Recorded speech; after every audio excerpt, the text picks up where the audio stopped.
Guys, new blog में फिर से आप सभी का स्वागत है। गाइस, आज मेरे गर्लफ्रेंड नहीं, मैं अकेला ही हूँ, कोई नहीं है मेरे साथ। मैं और मेरा वो कुत्ता, हम दोनों ही है, कोई नहीं है। देखो पूरा घर सुनसान है, यो है मेरा घर। नहीं गाइस, हम उतने भी गरीब नहीं है जितना तुम सोच रहे हो। मेरे पापा नौकरी करते हैं प्राइवेट। हाँ, मेरे पापा अभी 25,000 की नौकरी करते हैं प्राइवेट, इसलिए हम उतने भी गरीब नहीं हैं जितने कुछ लोग होते हैं।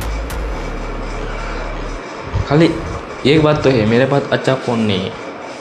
हाँ, मेरे पास यो शायद तक कितने का है, 15-16 का हो सकता है। हाँ, 16 का ही कहीं हो है।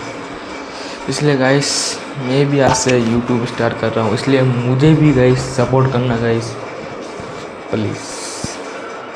फिर मिलते हैं नेक्स्ट ब्लॉग में। बाय।